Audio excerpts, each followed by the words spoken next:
ناظرین welcome back to دنیا today. President کتنا ٹیکس دیتے ہیں اس کے بارے میں کچھ پتا ہے کسی کو؟ میں ان کا فائنینشیل ایڈوائزر تو نہیں ہوں. آپ کے خصوصی معاون ہیں لیکن ظاہر ہے آپ آتے ہیں بتاتے ہیں. اس کی وجہ ہے کہ میں آپ کو بتاؤں کہ 65 کے دہائی سے ان کا ایک اس وقت پاکستان میں 2 ہی بڑے بزنس تھے, یا امپورٹ تھا یا سینما انڈسٹری تھی. اب اس وقت سے ایک ٹیکس نیٹ تو چل رہا ہے, تو یہ کہنا غلط ہوگا کہ وہ صرف 2000-3000 دیتے ہیں. میرے پاس ریٹرن تھی ان کی 3 سال کی, ویسے وہ کیا تھی, وہ جو ہے نا 96, 97, 98 اس طرح کی میں نے ریٹرن چھاپی بھی ہیں. ایک میں 3000 تھا, ایک میں 4000 تھا, ایک میں 2, اس طرح کے.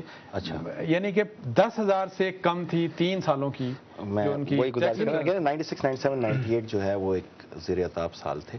اگر میں اسلام آباد میں بیٹھا ہوں تو میرے آفس کے اندر نہیں, جس زمانے میں وہ رول کر رہے تھے. میں تھوڑا سا ایک مثال دے رہا ہوں کہ اگر میری مہینے میں 10 کنٹینر امپورٹ تھی تو پچھلے سال صرف 10 کنٹینر پورے سال میں امپورٹ میں تو حکومت تھی نا. 97, 98 کی بات کر رہے ہیں. نہیں 95 میرا خیال ہے ان کے جس دوران وہ رول کر رہے تھے نا, وہ اس دوران کیا ہے ان کا اور بی بی کا, ایون میں آپ کو بتاؤں ٹوٹل جو ویلتھ اسٹیٹمنٹ کے جو ایسٹس تھے وہ دونوں کے ملا کے 2 کروڑ کے لگ بھگ تھے. Wealth statement total wealth in کی جو میاں صاحب کے ٹیکسز کی بات کی جاتی ہے تو مجھے یقین ہے کہ میں صحیح کہہ رہا ہوں کہ انہوں نے ویلتھ ٹیکس کی بات کی ہے, انکم ٹیکس. ہم یہ سب کو ڈیفینڈ نہیں کر رہے. ڈاکٹر صاحب میں چھوٹی سی مثال دوں گا, ایک چھوٹی سی انہوں نے بات کی, میں اس کو آگے بڑھاؤں گا. انڈیا میں کوئی کار لے یا ٹی وی لینا تو انکم ٹیکس ڈپارٹمنٹ پہنچتا ہے پیچھے اور پوچھتا ہے یہ کہاں سے لیا. اب یہاں سے نکلتے ہیں ہم سب, یہ پوری لائن چل رہی ہے بنگلوں کی آپ کے یہاں سے, اور ادھر بھی چل رہی ہے. بالکل صحیح. میں آپ کو پورے وثوق سے آج کہتا ہوں کہ میں نے یہ خود ذاتی طور پہ بھی تحقیق کی ہے, اس میں ایک بھی سیاستدان نہیں. یہ سب سیکٹریز ہیں, مختلف آفیسرز ہیں. یہ جو بنگلے یہ سیاستدان کا نہیں ہے ادھر کوئی بنگلہ, اس پوری لائن یہ سیکرٹریز کے ہیں, مختلف لوگوں کے ہیں, آفیسرز کے ہیں, بزنس مینز کے ہیں. اور میں آپ کو بتاؤں کہ اسلام آباد میں ایک پٹواری ایسا بھی ہے جس کا بیٹا آج 750 مرسیڈیز جو ہے نا وہ لے کے جاتا ہے. 30 کروڑ کے بنگلے ہیں. یہ پوچھنے والا ہی نہیں ہے نا کوئی بات, میں ان کی آگے بڑھا رہا ہوں. پوچھنا کس نے, میں وہی بتا رہا ہوں, میں ادھر ہی آ رہا ہوں نا. یہ امپورٹنٹ بات, ایک چیز امپورٹنٹ بات یہ ہے کہ یہ ساری امپورٹنٹ بات کوئی 2008 سے تو شروع نہیں ہوئی, یہ ماضی سے چلتا ہوا آتا ہے ایک سسٹم, تو بہت اچھا ہوتا ہے نا. اب سارا کام اگر اس گورنمنٹ نے کرنا ہے تو پھر ہم یہ مانیں گے کہ ہاں یہ ہم نے کرنا ہے, اس میں کوئی دو رائے نہیں ہے. ٹیکس نیٹ کو بڑھانا ہے, لوگوں کو لانا ہے. جب تک آپ یہاں پہ ٹیکس پیئرز کو نہیں لاؤ گے, اور یہ 1.7 ملین بھی اگر کل کو کھڑے ہو گئے آپ کے سامنے آ کے کہ جی ہم کیوں پالیں 180 ملین کو, اس کا ایک طریقہ کار ہے. لوگ بات تو بہت کرتے ہیں, یہ نہیں دیا, بجلی نہیں دی, گیس نہیں دی. کبھی آپ ان سے بھی پوچھیں آپ کے پاس کوئی این ٹی این ہے, آپ کے پاس کوئی ٹیکس نمبر ہے, آپ کوئی ٹیکس دیتے ہیں؟ آپ لوگ ان سے کبھی نہیں پوچھیں گے. جس دن آپ لوگوں نے ساتھ دینا, غریب آپ مارکیٹ میں جاتے ہیں, غریب لوگ ہیں, انہوں نے ایک زرعی مارکیٹ کی بات کی, غلط تو نہیں کی. میں عبداللہ ہارون روڈ کی بات کروں, مارکیٹ کی, کراچی کی, الیکٹرانک مارکیٹ کی, الیکٹریکل مارکیٹ کی, تو غلط تو نہیں کر رہے. بہت کم لوگ ہیں اس ٹیکس نیٹ میں, لیکن آپ کو دکھانا پڑے. اس کی سب سے بہترین چیز یہ ہوتی ہے, یہاں سے سٹارٹ ہوتا ہے کہ ایک اسٹیبل ملک تو ہو, ایک جنگ کی صورتحال کے اندر آپ کیا کیا کریں گے. میرا خیال ہے آپ ٹیکس خود دیں تو پھر آپ لے سکتے ہیں باقیوں سے. شامی صاحب میں سمجھتا ہوں, شامی صاحب آپ کیا کہیں گے کوئکلی, کیونکہ میں ایک اور آپ کو کلپ دکھانا چاہتا ہوں, لیکن کوئکلی یہ جو ابھی تک ڈسکشن ہوئی اس پہ کیا کہیں گے آپ؟ دیکھیے ڈاکٹر صاحب, یہ جو عباسی صاحب نے یہ بات کہی ہے بالکل درست کہی ہے. زرداری صاحب ہوں, نواز شریف صاحب ہوں, میں ہوں, آپ ہوں, کوئی ہو, ٹیکس سب کو دینا چاہیے اور سب سے لینا چاہیے. اور ایف پی آر کے پاس یہ اتھارٹی ہونی چاہیے, وہاں ٹینور پوسٹ ہونی چاہیے, ٹینور پوسٹنگ ہونی چاہیے. یعنی آپ کسی چیئرمین کو ہٹا نہ سکیں 3 سال کے لیے, 4 سال کے لیے, اور وہ جب تک ہم یہ اس کو پروٹیکشن نہیں دیں گے ان لوگوں سے ٹیکس وصول نہیں ہو سکے گا.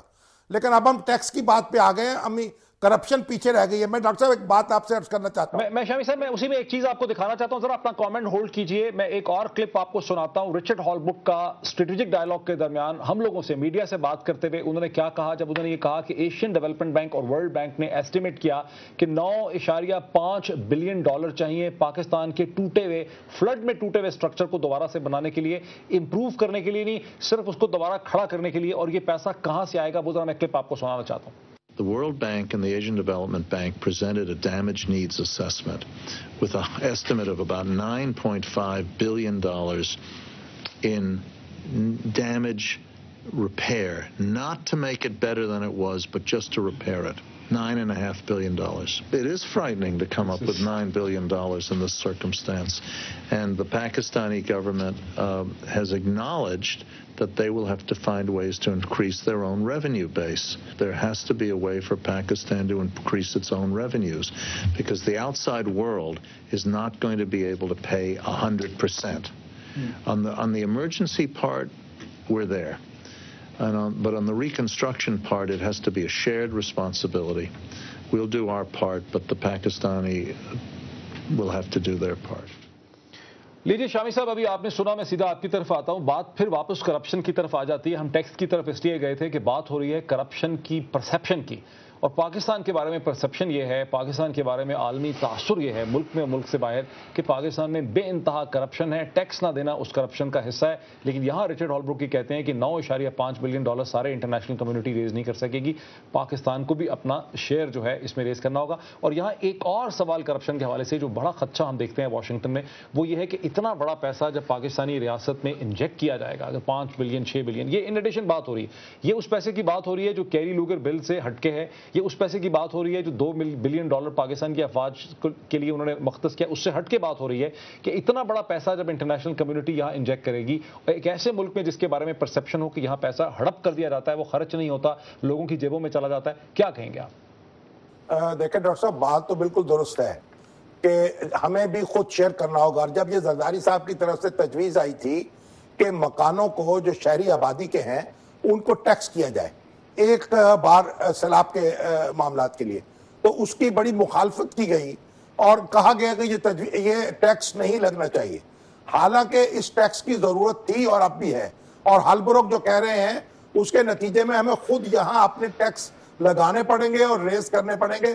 کم از کم 50%، 40% تو ہم کنٹریبیوٹ کریں گے، تو دنیا سے کہیں گے نا آگا آپ ہمیں دیں. ابھی آپ دیکھیں چند ماہ پہلے موجودہ حکومت نے یہ اعلان کیا کہ 2% ٹیکس دے کر اپنا پیسہ وائٹ کرا لیں.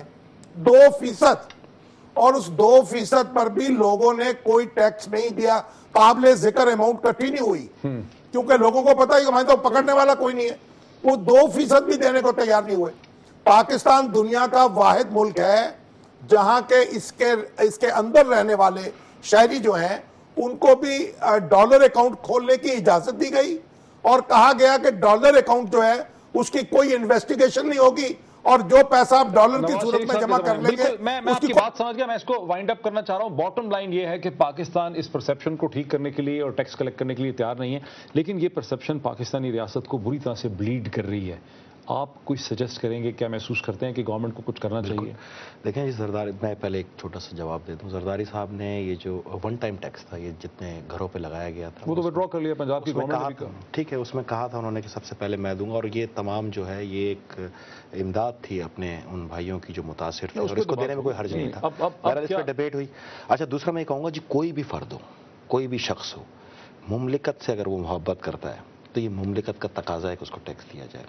اب اس کے اندر چاہے سیاستدان ہو یا اخبار کے مالکان ہو. نہیں، کیا کوئی احساس پایا جاتا ہے اس وقت ڈاکٹر صاحب اپنے ملک کے لیے کس کو احساس نہیں، یہ احساس پایا جاتا ہے کہ یہ جو پرسیپشن ہے کرپشن کی، اسے کم کرنے کی، پرسیپشن ہی صحیح، اس پرسیپشن کو کم کرنے کے لیے اقدامات اٹھانے ہوں گے. میرا گھر ہے نا، میں چاہوں گا کہ میرا گھر صحیح چلے اور اس کے اندر ترقی ہو، اس میں ایک اچھا طرز عمل چل رہا ہو، تو حکومت ہماری ہے، ہم سے زیادہ کس کو یہ وہ فکر ہوگی. لیکن ہاں، آپ تھوڑا سا اس کو یہ بھی دیکھیں کہ ہر ایک آئیڈیل چیز جو ہے وہ آئیڈیل سچویشن کے ساتھ اچھی لگتی ہے. آپ کو نظر آ رہی ہے کوئی ول ایسی کہ اس پر؟ دیکھیں، بالکل، مجھے تو بالکل اس کا کنٹریری نظر آ رہا ہے. اور اس میں لاسٹ ایئر جب یہ ٹرانسپیرنسی انٹرنیشنل کی رپورٹ آئی تو پرائم منسٹر نے 3 کمیٹیز بنائیں، ان کمیٹیز کی ریکمنڈیشنز آئیں. ایک ریکمنڈیشن یہ تھی کہ جو 8 میجر انٹرپرائزز ہیں ہمارے پاکستان کی جو 300 ارب روپے سے زیادہ نقصان دے رہی ہیں، اس کی ڈیڈ لائن انہوں نے دی کہ 1 سپٹمبر 2010 تک یہ تمام اوور آل ہو جائیں گی. جو 300 ارب روپیہ سالانہ نقصان دے رہی ہیں ان کے بارے میں پرائم منسٹر صاحب نے 1 انچ موو نہیں کیا. اس کے علاوہ انہوں نے جو کمیٹیز بنائیں، نیشنل گورننس پلان ایک انہوں نے بنایا جس میں ٹوٹل اوور آلنگ تھی کہ کیسے کرپشن کو چیک کیا جائے گا، کیسے ڈی پولیٹیسائز کیا جائے گا، بیوروکریسی کو ایفیشینٹ کیا جائے گا، گورننس کیسی بہتر کی جائے گی. یہ ان کے جو پہلے منسٹر تھے شوکت ترین صاحب، انہوں نے رپورٹ دی تھی. ایک دھیلے کا کام اس کے اوپر نہیں ہوا. اس وقت جو کام ہو رہا ہے ٹوٹل کنٹریری ہے، اس ٹوٹل کنٹریری ہے. انصار، بالکل وقت ختم ہو گیا. انصار عباسی، آپ کا ہمیں یہاں جوائن کرنے کا، سینیٹر فیصل رضا عابدی صاحب آپ کا ہمیں جوائن کرنے کا، اسی طرح سے شامی صاحب کا اور عادل گیلانی صاحب کا ہمیں وایا سیٹلائٹ جوائن کرنے کا بہت شکریہ. ناظرین، اس بحث سے یہ پتہ چلتا ہے کہ بات کرپشن ایکچوئل کی نہیں ہو رہی. جب ٹرانسپیرنسی انٹرنیشنل کی رپورٹ سامنے آتی ہے تو بات یہ ہو رہی ہے کہ پاکستان کے بارے میں ایک بڑھتا ہوا تاثر ہے کہ پاکستان میں کرپشن میں تیزی سے اضافہ ہو رہا ہے. اور دوسرا نے دیکھا کہ انٹرنیشنل کمیونٹی جو ہے وہ چیخ کے کہہ رہی ہے کہ ہم تو اپنا پارٹ پلے کر سکتے ہیں، لیکن پاکستان کو خود کرپشن کو کنٹرول کرنا ہے، اپنے ٹیکس بیس کو بڑھانا ہے. انفارچونیٹ پارٹ اس کا یہ ہے کہ ابھی تک ہمیں اسلام آباد میں